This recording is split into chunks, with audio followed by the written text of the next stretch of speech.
আসসালামু আলাইকুম। আমি মোহাম্মদ শামিউর রহমান ট্রেডিং বাংলাদেশ থেকে। আশা করি সবাই ভালো আছেন। ১ম এই বলতে চাই ট্রেডিং বাংলাদেশ ছোট পরিসরে ২ টি কার্যক্রমের সাথে যুক্ত আছে। একটি অনলাইন ওয়ার্কশপ সার্ভিস, অন্যটি স্টক সাজেশন। দুটোই নামমাত্র মূল্যে পেইড সার্ভিস। ২ ঘন্টার মাত্র ২ টি সেশনের মাধ্যমে এই ওয়ার্কশপটি ডিজাইন করা হয়েছে। স্টক প্রাইসের বেসিক ক্যারেক্টারিস্টিক্স এবং কিছু ইফেক্টিভ স্ট্র্যাটেজির কম্বিনেশন করে এই ওয়ার্কশপগুলো ডিজাইন করা। নতুন কিংবা পুরাতন যেকোনো ধরনের বিনিয়োগকারী এই ওয়ার্কশপে অ্যাটেন্ড করতে পারবেন। যারা প্র্যাকটিক্যালি ট্রেডিংটা হাতে কলমে শিখে রেগুলার ইনকাম জেনারেট করতে চান, তারা চাইলে ট্রেডিং বাংলাদেশের এই ওয়ার্কশপ কার্যক্রমে যুক্ত হতে পারেন। এর বাইরে যারা চাকরি, ব্যবসা কিংবা অন্য যেকোনো ধরনের কাজের জন্য রেগুলার এই মার্কেটটা ফলো করতে পারেন না, কিন্তু স্টক মার্কেটের সাথে কানেক্ট থাকতে চান, তারা চাইলে ট্রেডিং বাংলাদেশের স্টক সাজেশন সার্ভিসটা অ্যাভেইল করতে পারেন। এর বাইরে এই চ্যানেলে ট্রেডিং বেসিক্স নামে একটি প্লেলিস্ট রয়েছে। এটি মূলত ট্রেডিং শেখার প্লেলিস্ট। ক্যান্ডেলস্টিক এবং এর বিভিন্ন প্যাটার্ন, বিভিন্ন effective strategy, for example moving average trading strategy, upswing এর বিভিন্ন ফেজ এবং এই ফেজে ট্রেড প্ল্যান করার কোনো স্কোপ আছে কিনা, কিংবা বাউন্স ব্যাক ক্যান্ডেলগুলো কেমন হতে পারে, এসব সহ ট্রেডিং সংক্রান্ত বিভিন্ন বিষয়ের উপর ভিডিও দেয়া আছে। যে যেখানে আছেন সেখান থেকেই ট্রেডিং বেসিক্স প্লেলিস্টটি ফলো করে ট্রেডিং সম্পর্কে আইডিয়া নিতে পারেন। আলোচনার শুরুতে যদি ইন্ডেক্সটা নিয়ে বলি, ইন্ডেক্সটা খুবই ভালো, পজিটিভিটি অব্যাহত রেখেছে। কারেন্ট যদি আপসুইং এর কথা বলি, আপসুইং এর সেকেন্ড ফেজের দিকে যাচ্ছে, খুবই সুন্দর। তো একটা বিষয় একটু লক্ষণীয় যে ভলিউমটা অনেক বেড়ে গেছে, গত দিনের চেয়ে অনেক বেশি হয়ে গেছে। তো নেক্সট ডে যদি এরকম ভলিউম কন্টিনিউ না হয়, তাহলে কিন্তু আবার একটা সেল টাইপ সিনারিও আসলেও আসতে পারে। সুইং যত উপরের দিকে যায়, এটাই আমাদের মাথায় রাখতে হবে যে স্টক প্রাইসের বেসিক ক্যারেক্টারিস্টিক্স ও কিন্তু কারেকশনের জন্যই উপরের দিকে যায়। সো এই সব কিছু মিলিয়ে ইন্ডেক্স লুকস ভেরি গুড। যেহেতু ইন্ডেক্সের মধ্যে পজিটিভিটি আছে, তো বেশিরভাগ স্টকের মধ্যেই কিন্তু ইতিবাচক প্রবণতাই লক্ষ্য করা যাবে। ফার্স্ট প্রাইম আলোচনার শুরুতে স্টিল ভলিউম ডেভেলপ করেছে, সুইংটা উপরের দিকে যেতে যাচ্ছে। সামনে কিন্তু কনভেনশনাল রেজিস্ট্যান্সের জায়গা আছে, এটাও লক্ষ্য রাখতে হবে। ব্যাংক সেক্টরের মধ্যে এবি ব্যাংকের মধ্যেও কিন্তু পজিটিভিটি আছে, কিন্তু আনইউজুয়াল ভলিউমের অ্যাক্টিভিটি আছে। ফর এক্সাম্পল, এরকম আনইউজুয়াল ভলিউম পাওয়া গিয়েছিল, তারপরে কিন্তু প্রাইসটা সাস্টেন করে নাই। সো আগামীকালের দিনটা খুবই ভাইটাল হবে এবি ব্যাংকের জন্য। একমি ল্যাবের মধ্যেও ঊর্ধ্বগামী প্রবণতা অব্যাহত আছে, ভলিউমটা লক্ষণীয়, আনইউজুয়াল হয়ে যায় কিনা। একমি পেস্টিসাইডের কথা যদি বলি, ক্যানেল ওয়াইজ তো প্রপার সেল সিনারিও, ভলিউমের অ্যাক্টিভিটি থাকতে হবে। অ্যাক্টিভিটি থাকলে হয়তো আপসুইং একটা ফেজের দিকে গেলেও যেতে পারে। অ্যাডভেন্টের মধ্যেও ইতিবাচক প্রবণতা। আসলে এই টাইপের স্টক ইন্ডেক্সের উপরে খুবই ডিপেন্ডেন্ট হয়, ইন্ডেক্স কতদিন প্লে করে এটি দেখার বিষয়। আফতাব অটো ক্যান্ডেল ওয়াইজ কিন্তু সেল সিনো টাইপ ক্যান্ডেলই আসছে, অবজারভেশনের ভিতর রাখেন। এল ক্যান্ডেল ওয়াইজ তো ভালো এসছে, ভলিউমটা যদি রাখতে পারে তাহলে কিন্তু ভালো করার সম্ভাবনা হতে পারে। আর চার্টের প্যাটার্নটা যদি একটু লক্ষ্য করি, ও কিন্তু আসলে একটা up swing down swing, up swing down swing, up swing down swing, up swing down swing করে স্লাইটলি কিন্তু উপরের দিকে যাওয়ারই চেষ্টা করতেছে। সো এইভাবেও ভাবার সুযোগ আছে। আর যদি সামহাও এই জোনটাকে ব্রেক করে যেতে পারে, এই জোনটা, তাহলে কিন্তু একটা পজিটিভিটি হলেও হতে পারে। সো অবজারভেশনের ভেতর রাখেন। এশিয়াটিক ল্যাব ক্যানেল ওয়াইজ তো সেল সিনারিও, যদিও আমরা এর আগেও এখানে সেল সিনারিও পেয়েছিলাম, কারেকশন না হয়ে উপরের দিকেই গেছে। এটাই দেখতে চাই ট্রেন্ডি প্রবণতা কতদিন অব্যাহত থাকে। বিবিএস কেবলসের ক্ষেত্রে ভলিউমের অ্যাক্টিভিটিটা লাগবে, ক্যানেল ওয়াইজ তো ভালো, আপসুইং হতে চাচ্ছে।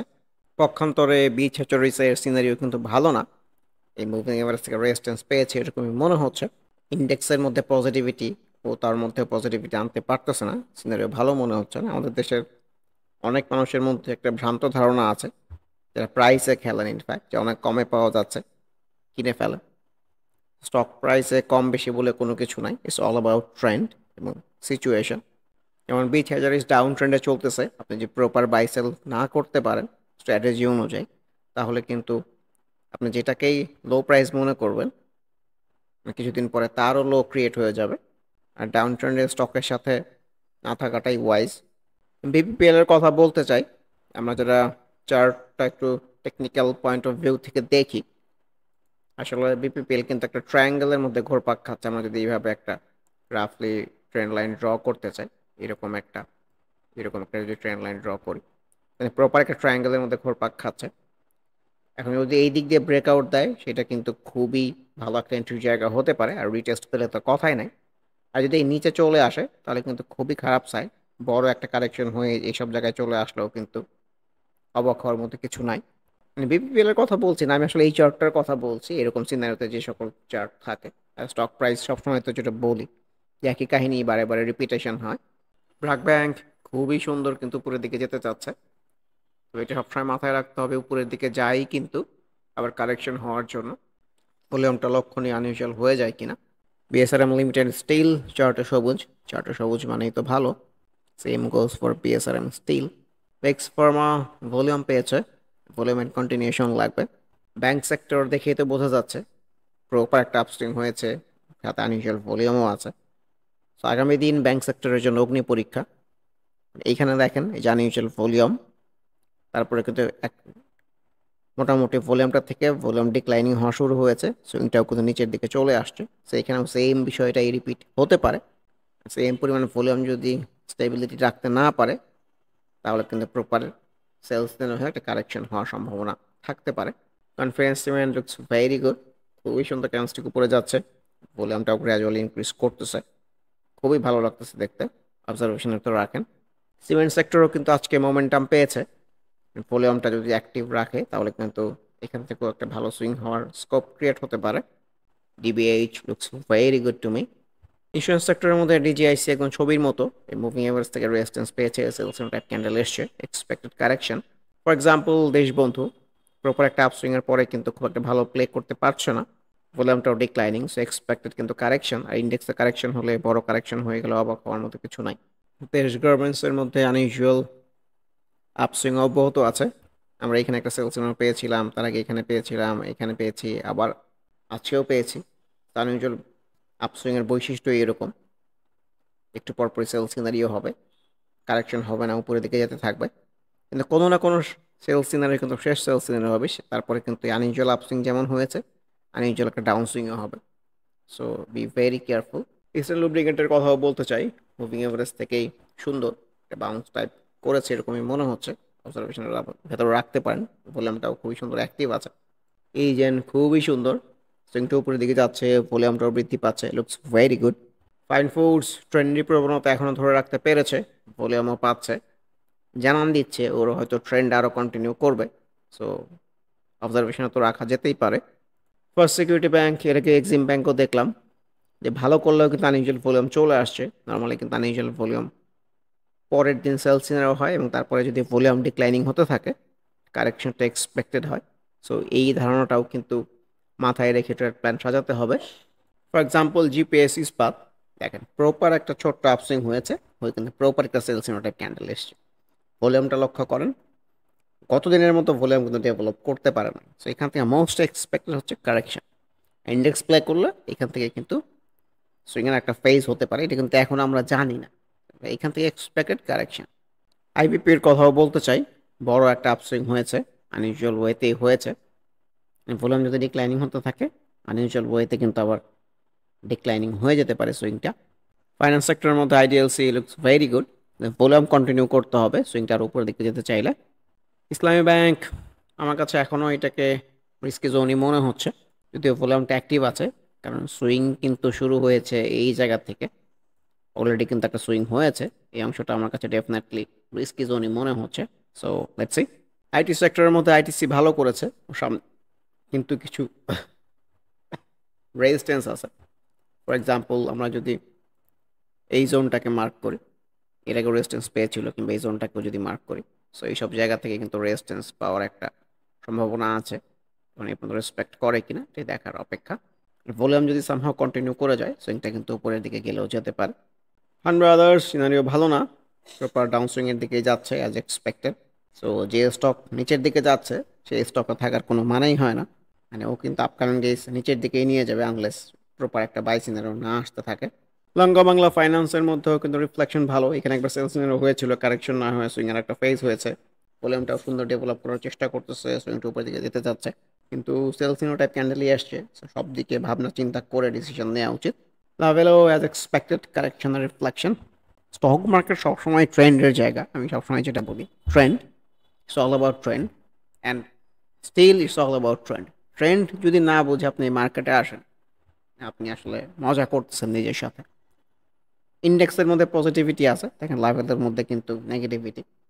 সো কনভেনশনাল সাপোর্টের জায়গাগুলো যে এইসব জায়গা, আবার যদি এইসব জায়গায় আসে তখন কিন্তু নতুন করে হয়তো এন্ট্রি পয়েন্ট হতে পারে।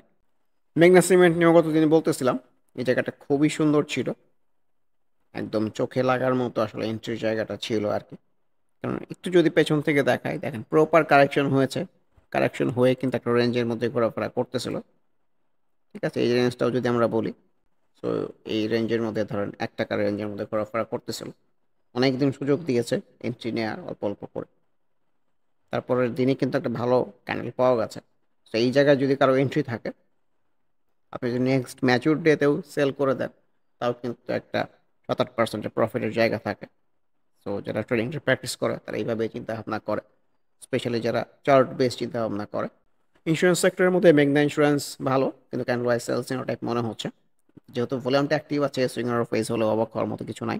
Miller bank looks very good, কিন্তু কনভেনশনাল এই রেজিস্ট্যান্সের যে জায়গাটা, এটা কিন্তু ব্রেক করতে পেরেছে। এখন আপকামিং গিয়ে যদি ভলিউম অ্যাক্টিভ রাখতে পারে, সুইংটা কিন্তু আরও উপরের দিকে যাওয়ার সক্ষমতা সৃষ্টি করতে পারে। সো অবজারভেশনের ভেতর রাখতে পারেন। ইনটিউবস আমার কাছে সুইংয়ের একদম উপরের দিকে মনে হচ্ছে। এইসব জায়গা সবসময় রিস্কি জায়গা। সুইংয়ের নিচে এন্ট্রি দিতে হবে ইনফ্যাক্ট। পরিশেষে ইন্ডেক্সটা নিয়ে যদি আবার একটু বলতে চাই, সাথে ব্যাংক সেক্টর যেহেতু ভালো করতেছে, ব্যাংক সেক্টর কিছু স্টক অ্যাজ এ রেফারেন্স হিসেবে নিয়েছি। তো ইন্ডেক্সের ক্ষেত্রে কথা এটাই যে ইন্ডেক্স উপরের দিকে যায় কিন্তু নিচের দিকে আসার জন্য, আর ভলিউমটাও লক্ষণীয় যে আনইউজুয়াল যদি হয়ে যায় আর নেক্সট ডে যদি ভলিউম কন্টিনিউ না হয় তার কারেকশন হলেও হতে পারে। সব কিছু মিলিয়ে মনে হচ্ছে কারেকশন না হয়ে উপরের দিকেই যাবে। কিন্তু আমার কথা তো আসলে মার্কেট চলে না, মার্কেট নিজস্ব গতিতেই চলে। ব্যাংক সেক্টরের মধ্যে যেগুলো লিড দিচ্ছে, ইসলামী ব্যাংক, ব্র্যাক ব্যাংক, সবগুলো ব্যাংকই ভালো করতেছে। রেফারেন্স হিসেবে আমি 3টা ব্যাংকই নিয়েছি। ইসলামী ব্যাংকের সিনারিও কিন্তু আমার কাছে ভালো লাগতেছে না, কারণ এই আনইউজুয়াল ভলিউমের পরে কিন্তু ভলিউমটা ধরে রাখতে পারে নাই। টোটাল ভলিউমটা ডিক্লাইনিং, আর যদি ডিক্লাইনিং হতে থাকে কিন্তু কারেকশনটা এক্সপেক্টেড। ব্র্যাক ব্যাংকের মধ্যেও আনইউজুয়াল ভলিউম টাইপ হলেও হতে পারে। মিডল ব্যাংক একটা প্রিভিয়াস রেজিস্ট্যান্সের জায়গাটা ব্রেক করে উপরে গিয়েছে। আপকামিং ডেইজ, কাল এবং পরশুদিন এই ব্যাংক সেক্টর হোক ইন্ডেক্সের জন্য একটা বিশাল অগ্নি পরীক্ষা আমি বলতে চাই। সাস্টেইন করতে পারে কিনা এটি দেখার অপেক্ষা। সো ক্লোজলি বাজার মনিটর করতে থাকেন আর স্টক ট্রেডিং শিখতে থাকেন। আপকামিং ডেইজ এই ইতিবাচক প্রবণতা অব্যাহত থাকবে, এই আশাবাদ ব্যক্ত করে আজকের মতো ডিসকাশনটি শেষ করতে যাচ্ছি। আবারও মনে করিয়ে দিতে চাই, যারা নামমাত্র মূল্যে প্র্যাকটিক্যাল ওয়েতে ট্রেডিংটা হাতে কলমে শিখে রেগুলার ইনকাম জেনারেট করতে চান, তারা ওয়ার্কশপ অ্যাটেন্ড করতে পারেন। এর বাইরে এই চ্যানেলের ট্রেডিং বেসিক্স প্লেলিস্টের ভিডিওগুলো দেখে যে যেখানে আছেন সেখান থেকে ট্রেডিং সম্পর্কে আইডিয়া নিতে পারেন। এর বাইরে স্টক সাজেশন কার্যক্রমেও যুক্ত হতে পারেন। সবাই ভালো থাকবেন। আল্লাহ হাফেজ। Happy trading. This is Shamir Rahman signing off from today's episode.